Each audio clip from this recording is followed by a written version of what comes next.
Hello and welcome. My name is Diana Bogan and I am a faculty development and coaching specialist within the CEDL department. I will be the host of this session, Why Faculty Connecting Outcomes to Skills is Vital to Student Satisfaction and Success. Again, your microphones will be muted for the presentation, but I encourage you to post your questions and comments in the chat. Also keep your eye on the chat for a link to a helpful session feedback survey. And with that, now I'm pleased to introduce you to Cathie Gibson, CEO and founder of APL Nexted. All right. I'm having a hard time sharing. Can you see my screen? I do not see your screen yet. Okay, Okay, see it now? There he goes. Okay, let me go to my slideshow here. Hang on one second. No problem. All right. And are you seeing the slideshow view? I am not seeing the slideshow view. Sometimes it switches to another monitor. Okay. So you can stop share and reshare and just share that monitor. Gotcha. It always does that. Throws it on to an unexpected screen. Okay. Can you see this? Yes, you are good share. to go. Fabulous, fabulous. All right. Very good. Well, it's wonderful to be here. Thank you so much. I'm Cathie Gibson, and I'm the CEO and founder of APL Nexted. I am really excited to be here with you today, especially having the opportunity to talk with so many faculty. It's really neat that you have a conference like this where you can get together and share and learn from one another and have time to reflect on this very important theme that is the theme of your conference, this idea of connecting the real world in the classroom. Perhaps this year we've had more real world than any of us wants. And certainly I know that it's fallen on faculty to help students make sense of this time that we're living in. So our experience as faculty, being able to make these connections, I think, is something that we can certainly point to in the era that we're living in today. Wanted to just give a little bit of background on myself and kind of how I found myself in higher education. It may be a story that's similar to some of you. I started teaching in 2001 after a legal career. And when I started teaching, I taught 2 courses at the undergraduate level at an institution that was in my hometown. And I was very nervous about it. I had practiced law for many years, but I had never taught. And my first year teaching, I like to tell the story, was one of the hardest years of my life. I had a hard year, the year I was pregnant with my first child, and I tried as co-chair and as a public defender a capital murder case. And I always say I cried more my first year of teaching than I did that year. It turned out that teaching was really, really tough. It was something that I really fell in love with doing, but it was something that required a lot of work, required a lot of vulnerability, and had a learning curve to it.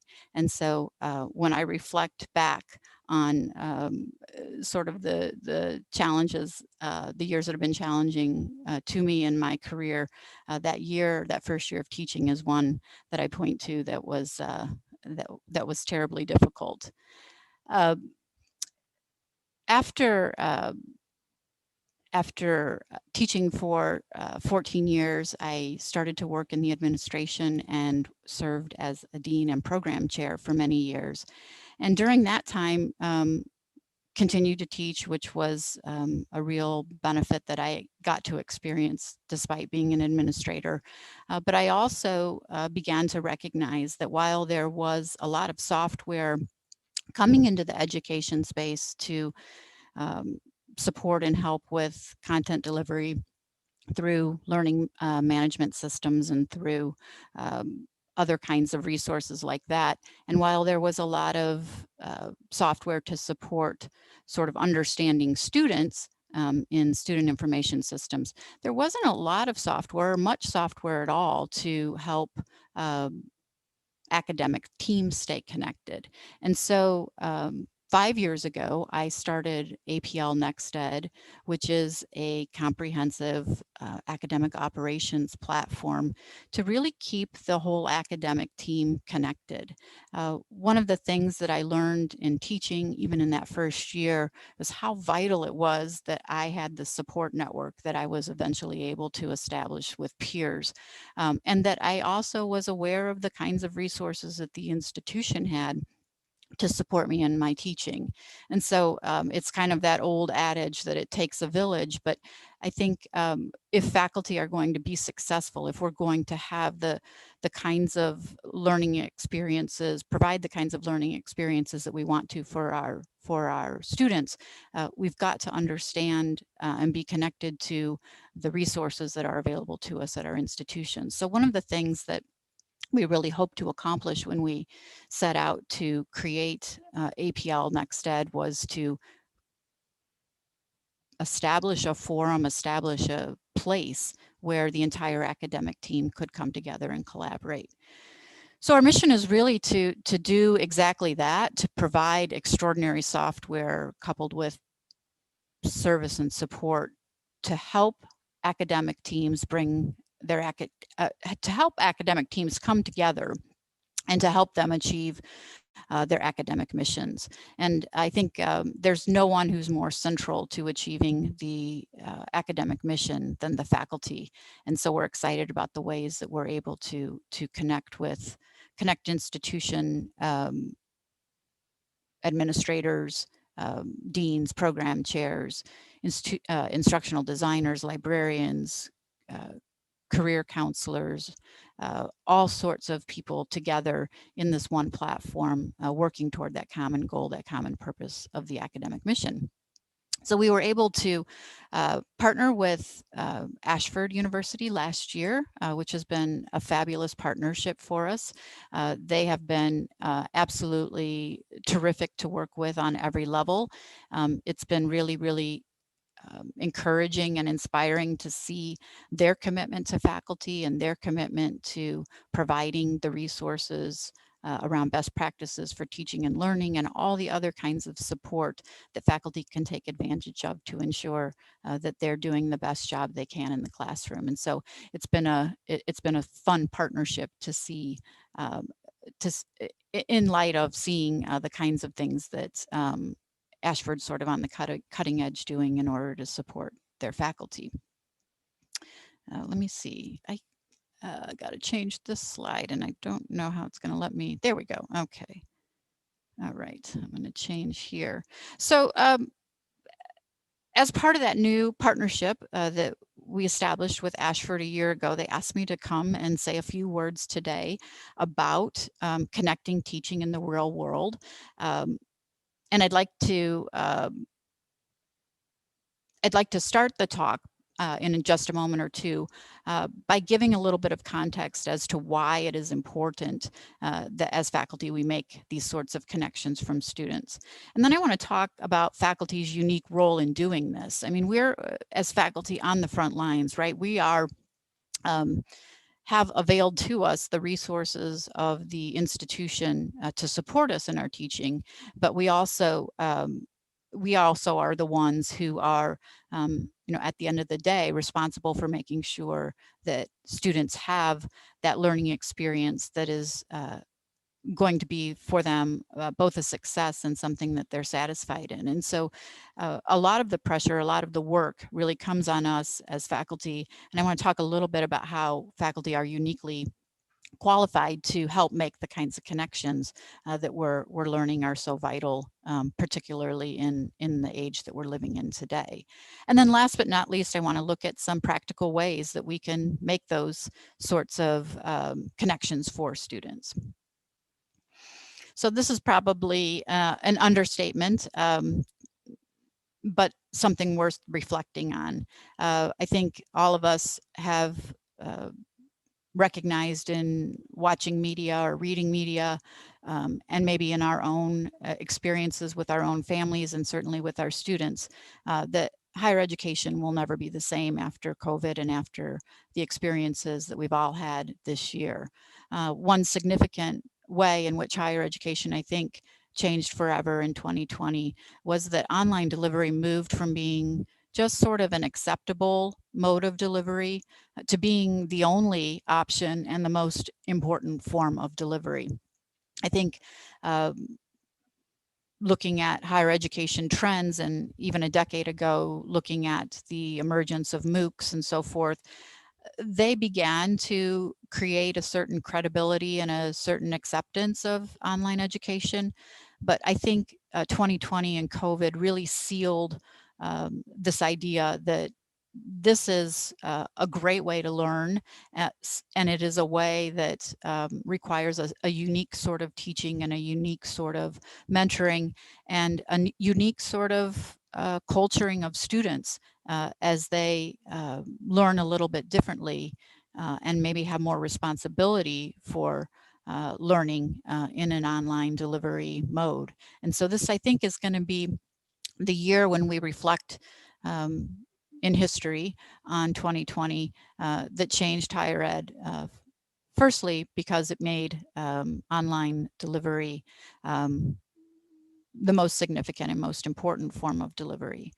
I think the other way in which 2020 will be remembered is it will be remembered as the year in which institutions really re-recognized, if that's a word, or recognized that to be competitive in a very consolidating and competitive market, to be sustainable, that there are two really important things that institutions need to focus on. And one of them is having, in this new era where online delivery is the most significant, having great technology to deliver courses, to deliver content. And in some ways, that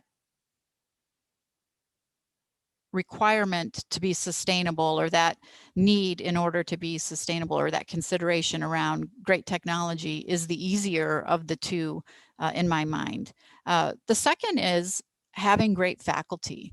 I think schools that are going to be sustainable, schools that are going to be able to continue to have an impact on students through their missions and through their teaching are going to have to really invest in, resource, and support faculty. So in some regards, having a great LMS, having a great piece of technology to help deliver courses online and make resources available to students online, and to track and understand students' struggles and accomplishments online using technology is good.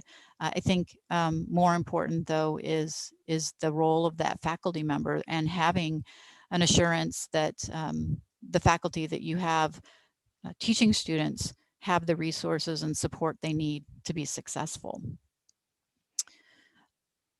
Other ways in which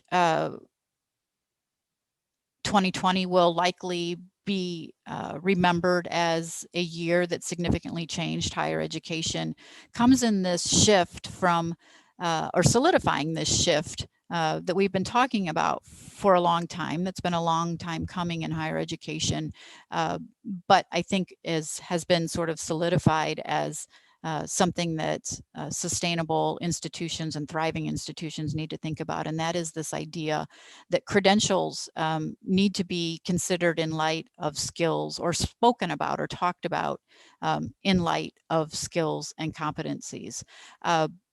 We see this, I think, from policies that are happening on a national level. We see it in studies and workforce data that's coming out. We see and hear about this from educators and from employers as well. And I think, again, getting to this idea that faculty are uniquely qualified to provide this sort of connection for students is partially reflected in the fact that faculty have always known that this is important.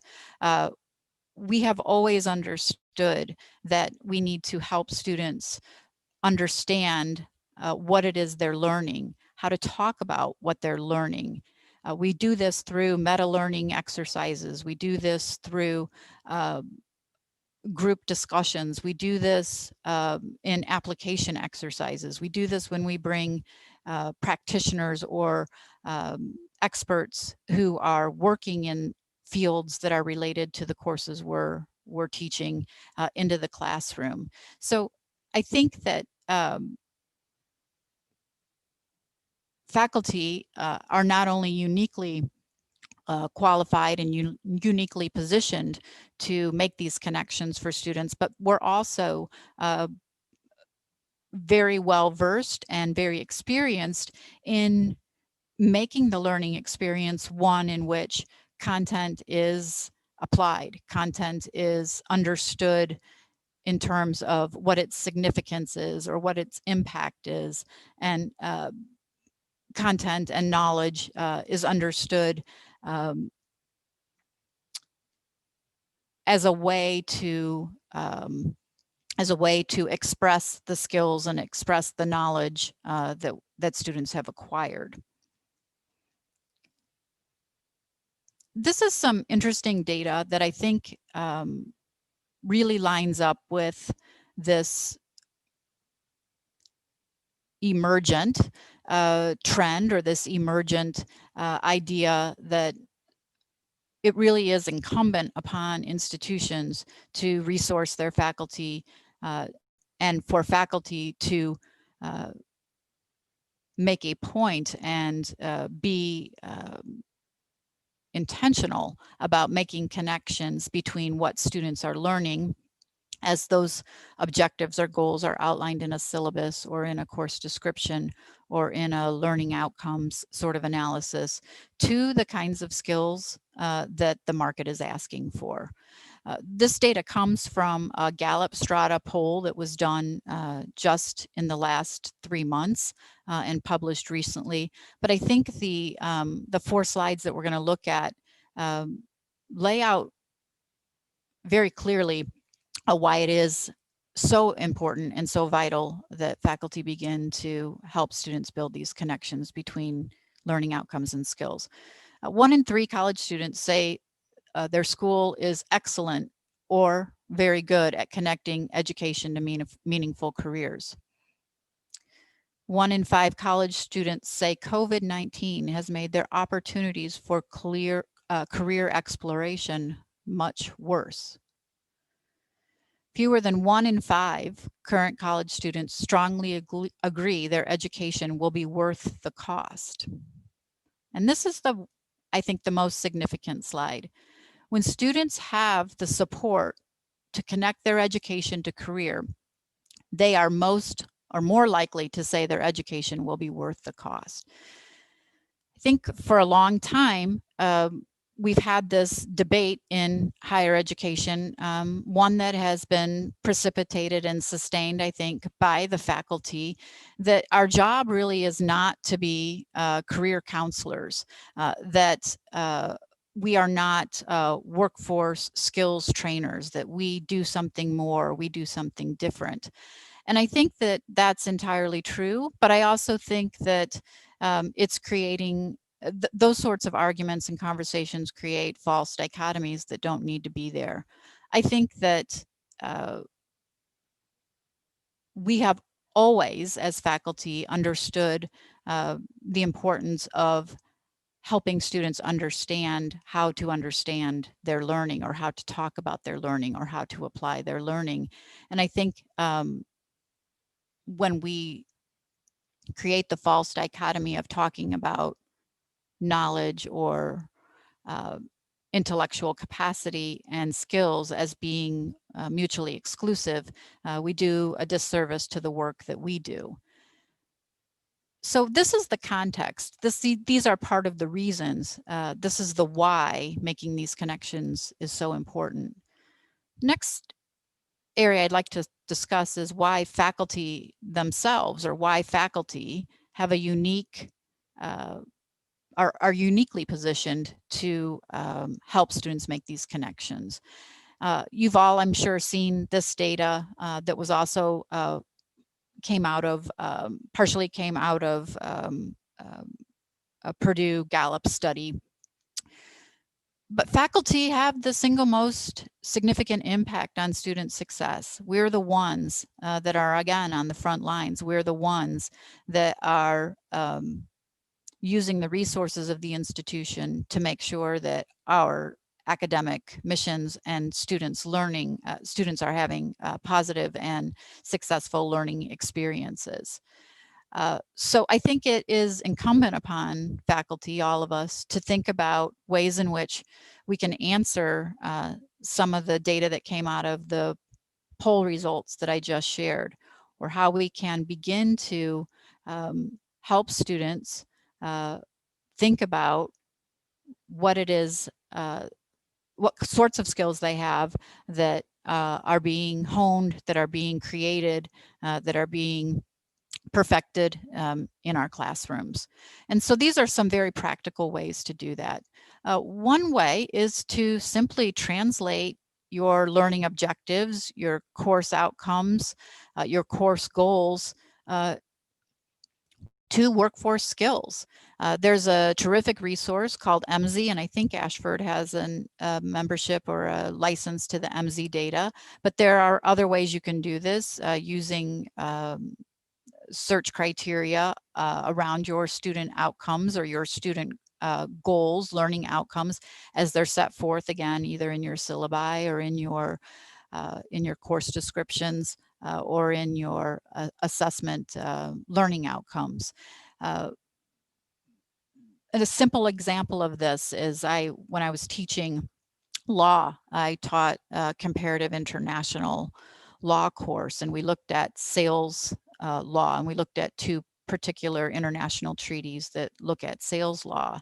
And so there were some very specific sorts of outcomes that I had created around understanding these particular treaties. But there were some skills that came out of doing the work of that, making those comparisons. There were some analytical skills, there were some writing skills, there were some research skills, and being able to sort of broaden the learning outcome and the course objectives and the course goals to encompass some of those things gives students a taxonomy to begin to talk about the workforce skills that they're gaining as a part of the learning they're doing in your class. The second is to share alumni profiles or share alumni data. So bring graduates in, whether it's just sharing their stories or having them come to a Zoom call. It's a terrific way for students to see how particular learning that they're doing in a program or in a class can be connected to workforce skills and can be connected to careers.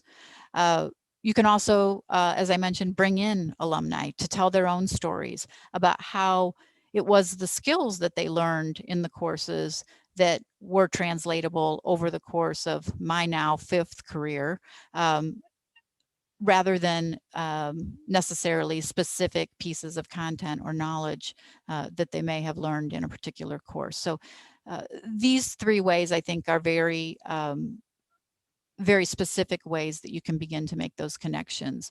The last way is really to do some research and share job projections and job growth expectations with students. So again, MZ is a great resource for looking at things like legal analysis to see what kinds of jobs with that skill set are looking like they're going to be available, and ones that students might be able to use as they garner the skills that are related to those outcomes set forth in your course planning documents. One of the things that APL is going to do, and we're hoping that Ashford will participate as one of our pilot users of this program, is to actually work with MZ to provide, as a part of the course resources, every time a faculty is associated with a course in a staffing, some of this workforce data. So things like, how do you translate or how do you equate or translate learning outcomes into the kinds of terms or the kinds of vernacular or taxonomy that the market uses to describe those particular skill sets or those particular competencies. We're also going to be able to provide some of those alumni stories. You'll be able to see examples of faculty, graduates or students who've taken a particular course who have used the learning and the skills that they acquired in that particular course and applied them in a particular field or in a particular profession. And then last but not least, you'll be able to see some of that job projection data that comes out of MC based on the kinds of skills and the kinds of outcomes that you've articulated as the goals of the course. So I think in conclusion, we've certainly lived through a time in which history will show us that this is going to be a year in which higher education experienced changes that shaped it for a long, long time. I think one of the sort of silver linings in this year of change for higher education is twofold. One, I think we are finally coming back to, again, a recognition or re-recognition that ensuring that we have resource supported and great faculty teaching our students is key to an institution's ability to achieve its academic mission and be sustainable and successful. So the importance of faculty, I think, has really come back onto the national radar and is a part of the national conversation, which is really exciting. And then secondly, we don't need to speak any longer in sort of or terms as it relates to our role and our goals as faculty in our teaching. We don't need to draw a false distinction between offering knowledge and application and talking about skills. I think it's very clear that students, the economy, our institutions, and we ourselves as a part of our pedagogy and andragogy have been doing making these sorts of connections for a long time. Our desire now is to use some of these practical tips to make sure that we are in fact helping students understand what they're learning in terms of the kinds of market and workforce skills that are in jobs that are available and needed in our economy today.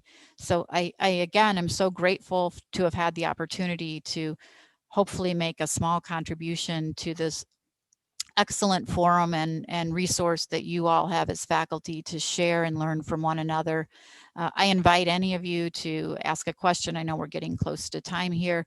If we don't have time, please feel free to email me. If you have ideas or suggestions for how APL can help you feel more supported and resourced as a faculty at Ashford, I hope you would reach out and share that as well. But again, very grateful for the opportunity, very grateful for all of you faculty. You're doing the hard work and you should be applauded and again, so grateful for the sacrifices and for the hard work and for the good work and the hard work that all of you are doing to ensure that our students are having great learning experiences and are successful and satisfied in the courses that they're taking. So thank you and kudos to all of you. Thank you, Kathleen. I don't see any questions. I do see some comments from our team, especially just that we've enjoyed working with your teams and implementing APL in our daily work. So we appreciate that. That's very kind of you. Thank you. You guys are terrific. Thank you. And I think this is very timely as we're committed to implementing competencies and aligning our learning objectives to workforce competencies. So very timely information. We really appreciate that you were able to come speak to us. And thank you everyone who came and joined us for this presentation. I've linked a survey. I'm going to link it again. If you would provide some feedback on that, that would be great. And starting in just a couple minutes, our next presentation is instructional priorities, how a pandemic showed us what's really important.